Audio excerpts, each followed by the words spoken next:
The Everglades was a bit of a spontaneous decision.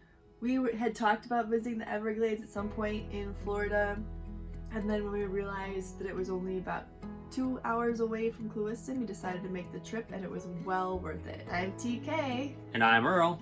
Come join us for our trip to the Everglades. This turned out to actually be more of a 2.5 or 3 day experience altogether, because we were staying in Clewiston in a hip camp, and on Saturday we decided to visit Lake Okeechobee, which we found out later is an important part of the Everglades because it feeds water into the Everglades when it overflows its southern banks. So we went for a really nice bike ride along part of Lake Okeechobee on Saturday. There's a big, I forget what it's called, embankment or whatever that goes around the edge of the lake, and we rode our bikes right along that. Yeah, I think that was our first major bike ride actually with our new bikes. With our new ones, yeah. And then the next day, Sunday, we actually went to the Everglades. We decided to take a boat tour, and we made sure we got there plenty early enough. I think it took us around 2 hours to get there, and I had read in some reviews that people had gotten there and not been able to go on a tour. But I think that was maybe during heavy tourist season because we didn't have any problem at all. I think they said the busiest season is like right after Christmas, and we went before Christmas. Yeah, after all the holidays, Christmas, New Year's, and that's when people start coming down to Everglades and tourist season begins. We did have a little bit of time before the scheduled boat tour, so we decided to make that drive just in the area to check things out, get some good sights in. And we stopped by, I think it was the Big Cypress Visitor Center, so we learned about Big Cypress, which is right next door to the Everglades. This was new for us. And we're interested, we're thinking about visiting, and ended up coming back the next day to visit. And we also checked out a special little post office. Yeah, it's the smallest post office in the United States, and it has odd hours, and but it's functional. They still run the post office out of it. It's so cute. We did need to get a national parks card for this tour for some reason, but that was fine because we were wanting to get one anyway. So, and we were actually looking for a place to get one, so that worked out great. Yeah. We got our ticket and we just made sure we were there, I think like 15 minutes before the time of the start, and there were a bunch of people hanging around at school. There was a little garden close by, and then we just hopped in the boat. The boat was nice. There were a lot of us there. It was a pretty full tour. We were kind of packed in, but it was an open boat, and our tour guide was great, very knowledgeable. Yeah, he was awesome. And really clear about safety guidelines and when he was going to slow down or speed up, and why. We talked about everything. Yeah, pointed out a lot of stuff to us. It was really, really cool. Yeah, we got to see a lot of animals on the tour. I think it was was it a 2-hour tour, I want to say? I think so. We got to see some dolphins. Yeah. A couple times. So first they were in the distance, but then they actually did, what do you call that, ride our wake? Yeah. For a little bit. Yeah, that was really cool seeing them come right alongside the boat, and then even behind the boat, behind the engine. So that was really, really sweet. Yeah, he was like, come over here, come over here, come over there. He gave us plenty of opportunities for pictures. We saw a lot of birds. We got to see like this little kind of island really that was tons of, I forgot which bird it was. Is it the pelicans?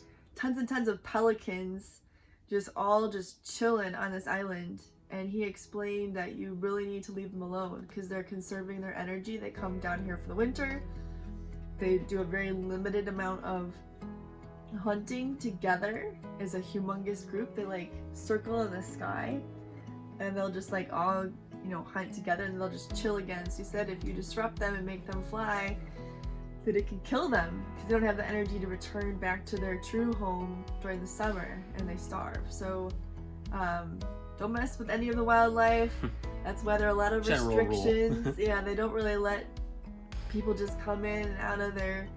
I think you need to have permits and things, and that's why. And it was really cool to get to see what a lot of people don't get to see. I don't know if we saw any gators in this area.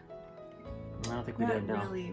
We also got to see an eagle, a bald eagle that was out in the distance, in a tree. It was super cool. And then I happened to catch a glimpse of a stingray flying out of the water and flapping to knock all the, I forget what it is, like the different things that are stuck to it. It was so fast. I yeah. missed it. Yeah, it was like, quick. "Whoa!" I was like, oh, look over there. He's like, well, if you already saw it, it's already gone. It's not going to happen again. Yeah, they told us to point if we saw something. What did they say? Unusual? Yeah. But there are 1,000 islands. It's called the 1,000 Islands Tour. But our guide explained that the number is constantly changing. An island is classified by one of the mangrove trees taking root and the sand accumulating around there. It's a continuous process. Sometimes more come in, sometimes a tree will break off and it'll form a new island.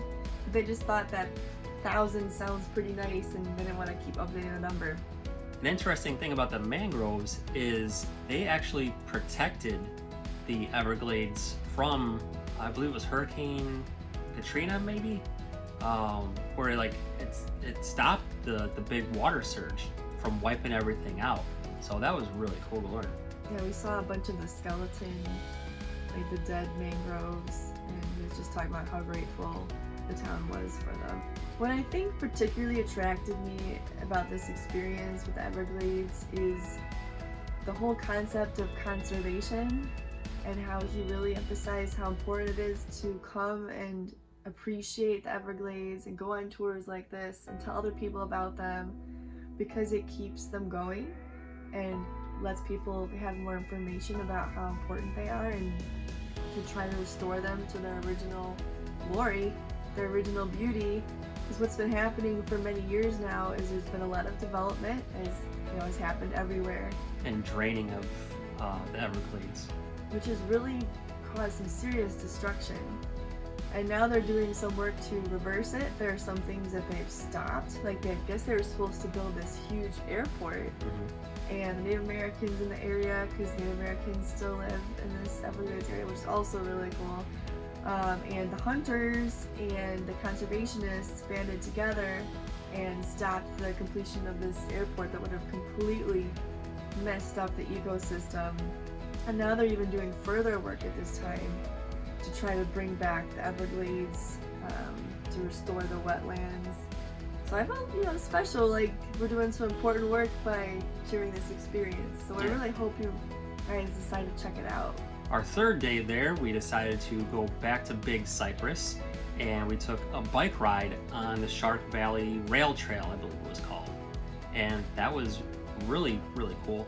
It was a loop trail that went down and out to a lookout tower, and you got to look out, along all the national forest and swamplands out there. It was pretty neat. It was a pretty gray day, which I think worked in our favor because it wasn't super bright, and there were tons of gators. Lots of gators, more than we've ever seen. Yeah, I got to the point where we were, I think, a third of the way through, and I stopped counting. There were so many gators. Yeah. And a lot of them were like, I was surprised how close they were to the road, because it was a lot of land out there. A lot of them were just like, really low to the ground, like you had to like kind of notice, but they were right there by the road we were riding on. But there was one near the very end, who knows what's coming. They're actually, a lot of them like kind of had their eyes closed or like partially closed, and they had their mouths closed, but this one was a big gator, and it was like up on its front paws, and it was facing the road, and it had its mouth partially open. We almost didn't pass, but we had already gone almost all the way. We weren't going back, so we had to ride past that thing. Thankfully nothing happened. There were so many birds there. Yeah. Tons and tons of egrets and herons, and Cormorants. the one that dries its wings. We actually asked our tour guide about them. That was cool. Did we explain that already? No, the birds have like an oily coat to their wings, I guess, and it helps them glide into the water to catch their fish. They dive deep. Yep, and then they come out and they dry their wings. As far as places to eat, we had you covered on that. We stopped at a place called Triad Seafood Market, and it was delicious. We had stone crab. Never had stone crab before, and it was just phenomenal. This was recommended by our tour guide. Yeah, our tour guide said to definitely check this place out. We also had gator bites, hush puppies, clam chowder, and some fresh key lime pie. Yeah, we heard the waitress talking about how it was homemade, and we're like, Yeah, she sold us on it. It was a really cute restaurant. It was like right over the water. We got to see some wildlife, you know, while we were sitting there. Yeah, birds coming trying to take all of our fries off the table. And we learned something interesting about stone crabs. They actually like just break the claw off and throw the crab back in the water. Yeah. And they can go on and live their life as long as they have that under their claw. And it grows right back, and we're like, is it painful? Someone asked, is it painful on the tour? And they said no. So I thought that was a kind of interesting conservation thing we got going on there too. Yeah, the crabs themselves will cut off the big claw as a self-defense mechanism to help it escape from predators, so it's faster when it drops the claw. Another great place to eat is Nely's Corner, which was tucked away in a convenience store called Everglades Fishing Company. I ended up having the floboy, which is a poor boy with shrimp and some hot sauce on it. It was delicious. And I had some kind of egg dish, I don't remember, with eggs over easy like I always like, and I think like hash browns and stuff.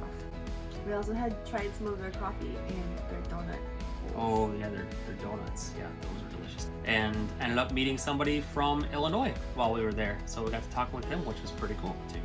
We actually found this on Google because we were on our way back from the end of our time at Big Cypress, and they had really good ratings and said it was a really friendly hometown place. It was. I hope everybody enjoyed our brief tour of the Everglades. This was truly a highlight of our East Coast experience. I think my favorite part. And we'll definitely be back. Yeah. And we want to stay closer by this time, the next time we go. So if you have any suggestions of where to stay, whether inside the park or just outside the park, please let us know.